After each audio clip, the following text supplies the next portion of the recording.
white pieces against Cobalt B41RS, rated 1021. We open up with d4. He does not stop us from putting 2 pawns in the center, so we're going to do it. He now plays d5, and we transpose into a French. We started with d4, and now we're playing an advanced French. So that's how transpositions work. Black makes the very common mistake of putting the knight in front of his c-pawn, which he should be using to attack my center. To make the knight look even worse and to solidify my center further, I'm going to play the very standard c3, center and development, connecting the pawn chain so that this knight has zero pressure. He develops the other knight, which only has a somewhat bleak future, and he's kind of cramped. Fine. I think we should just develop our pieces. I'm going to start with the bishop. I know that I'm going to want it on d3, aiming in this direction.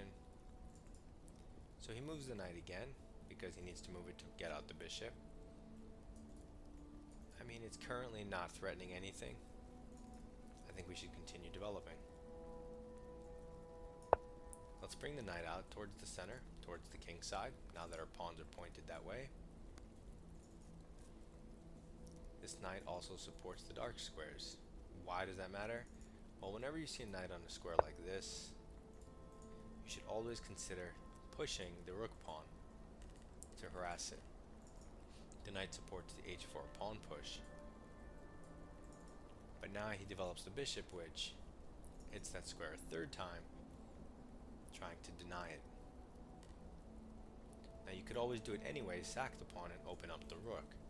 But ideally you want to do that once he's castled, so you don't scare him away. You don't want to make him think twice about castling. And so for that reason, I'm going to delay castling myself for a turn or two. I don't need to move this bishop just yet. It kind of sees a lot right now.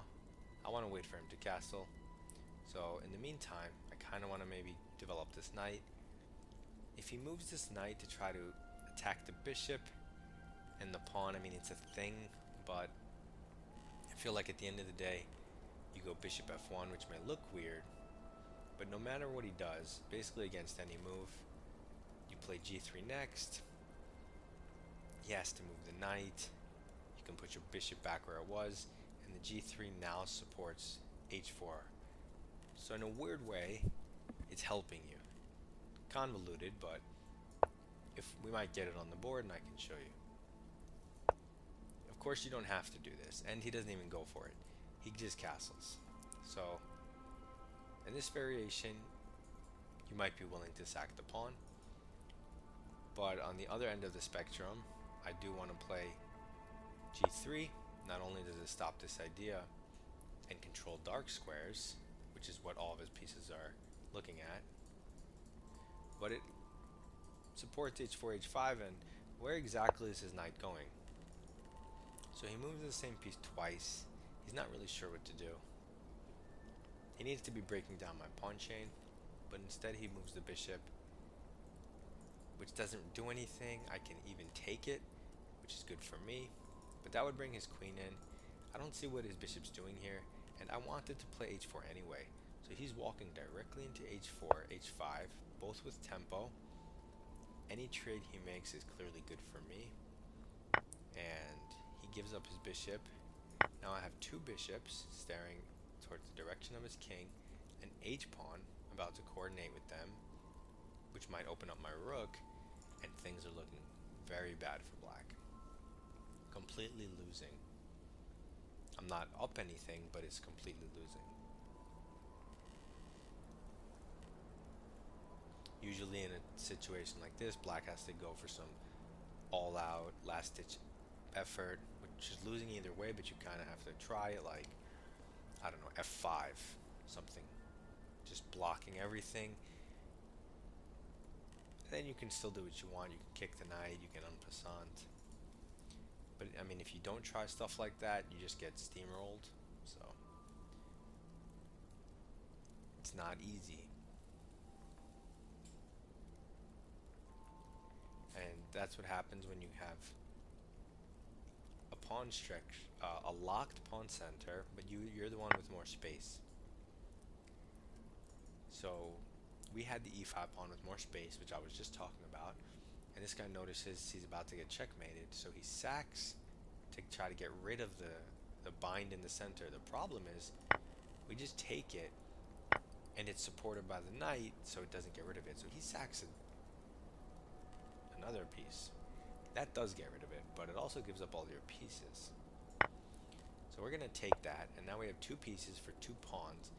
That's not the way to get out of this predicament. Okay, so now he moves his queen, which threatens the knight, which we can get out of a number of ways. You can develop an x-ray the queen, which is strong. You can play f4 with intention to castle long. You can move your knight if you felt like it, but why would you? You can sack your bishop, and when he takes, I don't know, queen check, he has to go back. I mean, there's no point to doing that, but it looks fun. So let's go for the improve a piece for free option. Protect the knight, protect the e5 point. And he pushes his pawn, but is not addressing the bishop staring into your face idea. So now, does anything change? If we take this, throw in the check, he has to go back. Now when we can throw the knight here, and it threatens the queen as well as checkmate. So now things have changed. So the only difference is the bishop is on f4 instead of d2, but the line we were looking at has different consequences. And that's why we check every turn. He doesn't have to take, but I mean, then we still put the queen here. He has to go back. And now we do here, threatening the queen and checkmate. And if he takes this, you take the queen. He takes this, you get the rook. Wait, what? I got a queen, he got a bishop. He's supposed to take the queen, you take the rook, he takes the bishop, you get the pawn, you castle one way or the other, and you're up 6 points of material. So that was what was supposed to happen, but now we have a queen. So let's just take free stuff. And then we could just long castle and try to checkmate him, or h5, h6, h7, h8. Yeah, that looks probably the most efficient way to do things. Well, he is giving us a check. I mean, he is hitting our queen, not giving us a check. So we'll spend one turn moving it here. And our idea is still the same. We're just going to push.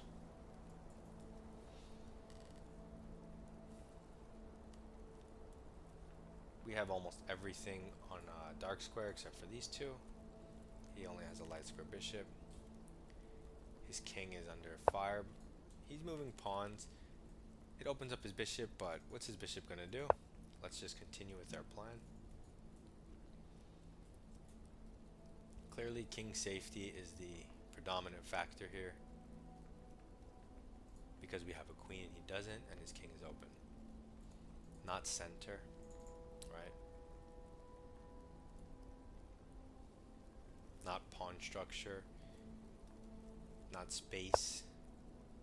It's king safety. So he moves his bishop, trying to connect his rooks and develop. We just proceed with our plan. A pawn can be a really strong unit. And now he hangs his rook because this is pinned, and he's just realizing it now. He just smacked his forehead. He proposes a take back. We'll let him take it back, because if you don't take the pawn, we're going to get another queen. So I don't mind that.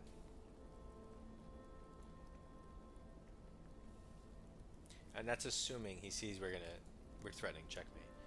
I'm assuming he sees it and is going to block it, and then we're going to push the pawn. But he might not see this and just... What'd I say? No more takebacks for you, sir. So let's go through the game. We control the center and develop. We don't immediately play the Jabava London because we play a stronger setup, controlling the center and developing.